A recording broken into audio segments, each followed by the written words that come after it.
Hello everyone, welcome to my channel M square study. मैं हूं मानसी और आज हम हमारी इस वीडियो में एंशियंट हिस्ट्री जो है हमारी एंशियंट हिस्ट्री से जुड़े वैदिक पीरियड के बारे में पढ़ेंगे, जिसे हम वैदिक काल, वैदिक एज या फिर वैदिक पीरियड भी बोलते हैं। इसका जो टाइम था वो 1500 BC टू 600 BC है। ये वीडियो पार्ट 1 है। इसके आगे और भी पार्ट्स बनाऊंगी मैं। इस पार्ट में हम जो टॉपिक्स कवर करेंगे वो है ओरिजिन होम ऑफ आर्यंस, सप्त सिंधु, श्रुति एंड स्मृति, वेदास के टाइप्स एंड स्टाइल्स। साथ में लास्ट में हमारा at the end of the video एक होगा होमवर्क क्विज, जिसका आंसर हम नेक्स्ट वीडियो में डिस्कस करेंगे। चलिए शुरू करते हैं हमारी आज की क्लास, वैदिक कल्चर। हमारा वैदिक कल्चर जो देखा जाता है वो 1500 BC टू 600 BC था। इसे हम नॉर्मली अगर पढ़ें तो ये आर्यंस की हिस्ट्री है। आर्यंस की हिस्ट्री को हम वैदिक कल्चर, वैदिक एज, वैदिक काल, आपने ऐसे भी सुना होगा।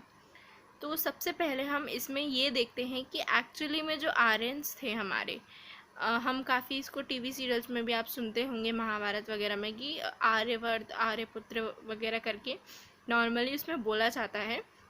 तो एक्चुअली में जो आर्यंस हैं वो कहाँ से आए थे, इंडिया में जो आए थे। तो इसको हम देखते हैं तो हमारे पास 4 तरीके की प्रेडिक्शन हमें मिली है, जिसमें से मैक्स मूलर जो था जर्मन हिस्टोरियन, इसकी सबसे ज़्यादा एक्सेप्टेड मानी जाती है, सबसे मोस्ट एक्सेप्टेड वन है मैक्स मूलर की। तो उसने क्या बताया हमें, जो आर्यंस थे वो कहाँ से आए थे, सेंट्रल एशिया से आए थे। ठीक है। और वो इंडिया में कहाँ से एंटर किया था, उन्होंने हिंदकुश माउंटेन्स के खाइबर पास, हिंदुकुश माउंटेन्स में हमारा खाइबर पास है, उसके थ्रू आर्यंस ने इंडिया में एंटर किया था according to Max Muller. Second हमें देखने को मिलता है बाल गंगाधर तिलक के थ्रू। उन्होंने जैसे मैक्स मूलर ने बोला था कि सेंट्रल एशिया से आए हैं, ऐसी बाल गंगाधर ने ये प्रिडिक्ट किया था कि आर्यंस आर्टिक रीजन से आए हैं। उन्होंने ये मेंशन कहाँ पे किया है, उन्होंने मेंशन किया है Arctic home in the Vedas. उनकी एक बुक उन्होंने लिखी है Arctic home in the Vedas, जिसमें उन्होंने मेंशन किया है जो आर्यंस थे वो आर्टिक रीजन से आए थे। थर्ड हमें मिलता है भोगास कोई इंस्क्रिप्शन। ये आपका यूपीएससी में भी एक क्वेश्चन आया था, तो इसको भी आप ध्यान से देखिएगा। एशिया माइनर तुर्की ये प्रूफ करते हैं कि जो सेंट्रल एशियन थ्योरी है, मतलब उनका आर्यंस का होम सेंट्रल एशिया जो है वो ही उनका होमलैंड है। इसमें आपको 4 वैदिक गॉड्स देखने को मिलेंगे, इंद्र, वरुण, मित्र और नासत्यस। इन चारों के बारे में आपको देखने को मिलेगा भोगास कोई इंस्क्रिप्शन। थर्ड ये हमारा है जिसमें उसने क्या प्रूफ किया है, एशियन थ्योरी प्रूफ किया, मतलब सेंट्रल एशिया थ्योरी, जिसमें माना गया है कि आर्यंस जो थे, आर्य वो कहाँ से आए थे, सेंट्रल एशिया से आए थे।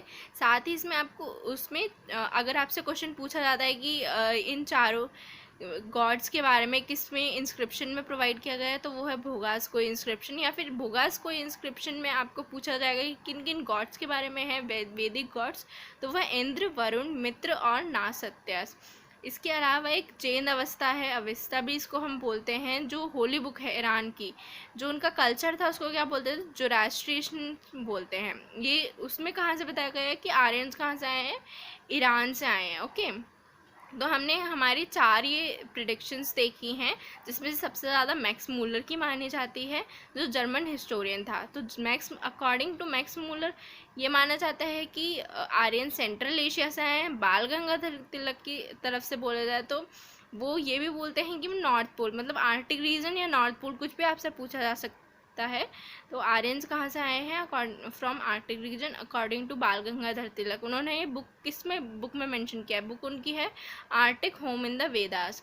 इसके अलावा है भोगास को इंस्क्रिप्शन, जिसमें 4 वैदिक गॉड्स के बारे में बताया गया है, साथ ही सेंट्रल एशिया से आए हैं ये भी बताया गया है। और जैन अवस्था में क्या बोलते हैं कि वो ईरान से आए हैं।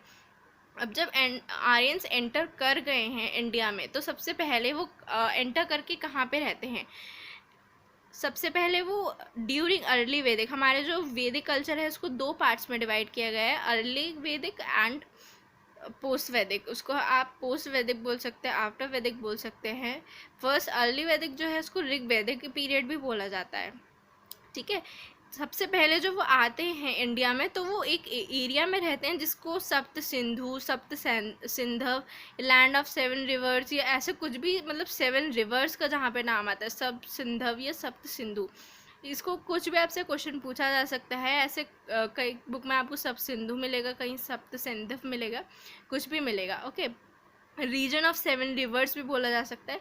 तो सबसे पहले जब आर्यंस इंडिया में आए थे, तो सबसे पहले वो इस एरिया में रहे थे। यहाँ पे मेंशन भी कर रखा है, group that came India first settle in this reason.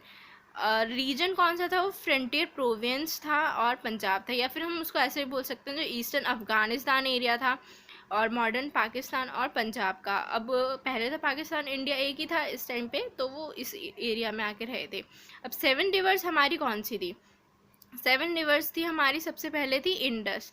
Indus, सप्त सिंधु, सिंधु को हम जानते हैं, सिंधु किसको बोला जाता है? इंडस को बोला जाता है। और साथ में उसकी 5 ट्रिब्यूटरीज, जिनके आज जो नेम है झेलम, चेनाब, ब्यास, सतलुज, रवि, ये 5 उसकी ट्रिब्यूटरीज है। बट पहले जो वैदिक कल्चर में इनका नाम था वो ये नहीं था। पहले क्या नाम था? झेलम का नाम था वितास्ता, चेनाब का नाम था असिकनी, ब्यास विपास, सतलुज सुतुद्री, रवि पारुष्णी। पारुष्णी रिवर जो है इसकी में आपका 10 राजन वार भी हुआ था। हम इसको बोलते हैं वॉर ऑफ 10 किंग्स भी बोलते हैं। ये वार हुआ था, कहाँ पे हुआ था? पारुष्णी नदी जो है उसके पास में हुआ था। आपसे कुछ भी बोल पूछा जा सकता है, हो सकता है ऑप्शन में पारुष्णी ना हो, मॉडर्न नेम हो जो है रवि, रावी होगा या फिर पारुष्णी होगा। ठीक है, 10 राजन वार कहाँ हुआ था, या फिर पूछा जा सकता है रवि या पारुष्णी नदी जो है उसके पास में कौन सा युद्ध हुआ था। तो फेमस वॉर कौन सा है? 10 राजन वॉर, जिसमें 10 किंग्स का वॉर हुआ था। और इसके अलावा आपकी सेवेंथ कौन सी है? सरस्वती, या उस टाइम पे उसका नाम था सरस्वती, अब जो कि वैनिश हो चुकी है, गायब हो चुकी है। ठीक है, तो ये हमारा था। हमने इसमें क्या पढ़ा? सबसे पहले हमने पढ़ी इसकी प्रेडिक्शंस कि जो और आर्यंस हैं वो हमें कहाँ से देखने को मिलता है। सबसे ज़्यादा हम किसका मानते हैं? मैक्स मुलर का। इसके अलावा और भी प्रेडिक्शंस हैं, बाल गंगाधर तिलक की है, बोगास कोई इंस्क्रिप्शन है, या जैन अवस्था भी है।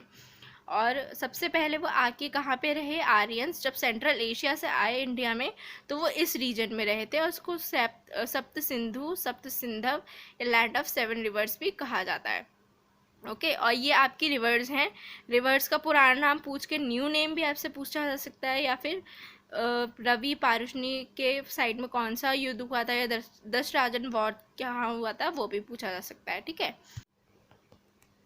अब हम पढ़ेंगे श्रुति एंड स्मृति के बारे में। श्रुति, वैदिक कल्चर में हमको मूलली श्रुति एंड स्मृति सुनने को मिलता है। एक्चुअली में वो क्या है? श्रुति मतलब जैसे हम जानते हैं संस्कृत का वर्ड है, श्रुति मीन्स टू हियर, एंड स्मृति मतलब व्हाट इज रिमेम्बर्ड, मतलब जो याद किया जाता है। वैदिक लिटरेचर जो है वो श्रुति में बोला जाता है। श्रुति और स्मृति टेक्स्ट हैं।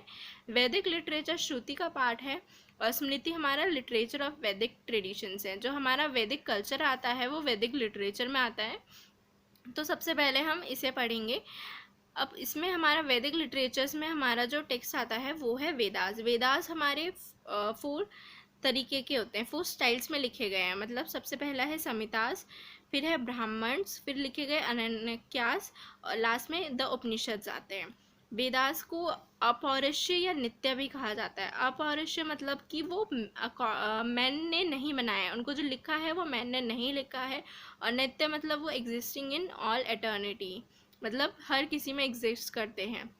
अपौरुषीय भी बोल सकते हैं। अगर आपसे क्वेश्चन पूछा जाता है कि वेदास को और भी क्या कहा जाता है, अपौरुषीय या नित्य। ठीक है, ये हमारे 4 स्टाइल्स हैं। अब इसमें बच्चे कंफ्यूज हो जाते हैं कि वेदास तो हमने नॉर्मली जो पढ़े हैं वो ऋग्वेद ये सब पढ़े हैं, तो ये सब क्या है? ये स्टाइल्स हैं उनके, ये वेद्स नहीं हैं, ये स्टाइल्स हैं। द फॉर्म जो वेद में जिस तरीके के फॉर्म्स लिखे गए थे। जो हमारा लिटरेचर ऑफ वैदिक ट्रेडिशन आता है उसमें आता है वेदांगास, या उनको सूत्रस भी कहा जाता है, धर्मशास्त्र, महाकाव्यस, एपिक्स। एपिक्स हमने पढ़ी भी है, महाभारत, रामायण। उसके बाद आती है पुराण्स, उपवेद, शाद, दर्शनास। अब सबसे पहले हम पढ़ेंगे वेद्स। वैदिक लिटरेचर, जो वेद हैं उसको किसने कंपाइल किया था? वेद को कंपाइल किया था वेद व्यास जी ने। और इसके टाइप्स, जैसे मैंने बताया ना, टाइप्स और स्टाइल्स अलग अलग होते हैं। जो अगर हम टाइप्स पूछेंगे तो हमारे ये 4 तरीके के आप देख सकते हैं 4 तरीके के वैदिक वेद्स आते हैं। फर्स्ट है हमारा ऋग्वेद, जो सबसे ओल्डेस्ट वन है। सबसे ओल्डेस्ट वन कौन सा है? ऋग्वेद है, या फिर इसको अर्ली वैदिक पीरियड भी बोला जाता है। ऋग्वेद अर्ली वैदिक पीरियड में लिखा गया था और काफ़ी ओल्डेस्ट वेद है। इसके बाद आपका आता है 3 वेद और आते हैं, यजुर्वेद, सामवेद, अथर्ववेद। ये तीनों जो हैं पोस्ट वैदिक काल के हैं। अर्ली वैदिक काल का है ऋग्वेद और पोस्ट वैदिक काल के हैं यजुर्वेद, सामवेद और अथर्ववेद। अगर ऋग्वेद, यजुर्वेद और सामवेद को वेद त्रय भी कहा जाता है, यानी ट्रायो ऑफ वेदास, इनको वेद त्रय भी कहा जाता है। यजुर्वेद के भी 2 पार्ट्स हैं, कृष्ण यजुर्वेद, शुक्ल यजुर्वेद। सामवेद में भी अर्चिका और गण आते हैं। अर्चिका को हम बुक्स बोलते हैं, गण को मतलब मेलेडी, मेलेडी होती है इसमें, गाने की तरीके से इसको गाया जाता है। अर्चिका में 2 तरीके के आते हैं, पूर्वचिका और उत्तरर्चिका। और गण में भी ग्रामज्ञ और अरण्यज्ञ। ठीक है। स्टाइल में जैसे हमने अभी बताया, the Samhitas, the Aranyakas, the Brahmanas, the Upanishads. इसको हम आगे भी और नेक्स्ट वीडियोस में डिस्कस करेंगे। So guys, homework quiz question, ये है हमारा होमवर्क क्विज क्वेश्चन का time. And the question is, Vedic god Nasatya mention in Boghazkoi inscription is also known by which name. हमारे जो वैदिक गॉड नासत्य, जिनके बारे में अभी हमने भोगासको इंस्क्रिप्शन में पढ़ा था, इनको किस नाम से और भी जाना जाता है? आपके ऑप्शंस है ए सोम, बी सूर्य, सी अश्विनी कुमार और डी कामदेव। सो गाइज, ये है आपका होमवर्क क्विज। इसका आंसर आप और हम अगले वीडियो में डिस्कस करेंगे। सो प्लीज़ मेरे चैनल को लाइक, शेयर, सब्सक्राइब कर दीजिए। मे या ऑल वाइट से आई गॉट दिस। इसके साथ साथ आप मेरे Instagram channel M square study पे भी जुड़ सकते हैं, उसे फॉलो कर सकते हैं। उस पर मैं काफ़ी ज़्यादा अपडेट देती हूँ। आपको वहाँ पे करंट अफेयर्स भी मिल जाएंगे, जीके क्विज भी मिलते हैं, एंड साथ में ही टॉपिक वाइज नोट्स अगर आप इमेज फॉर्मेट में चाहते हैं तो वो भी आपको वहाँ पे मिल जाएंगे। सो गाइज़, ये था आपका पार्ट 1 ऑफ वैदिक पीरियड। जल्दी मैं सेकेंड पार्ट भी रिलीज़ करूँगी। So stay tuned, bye bye.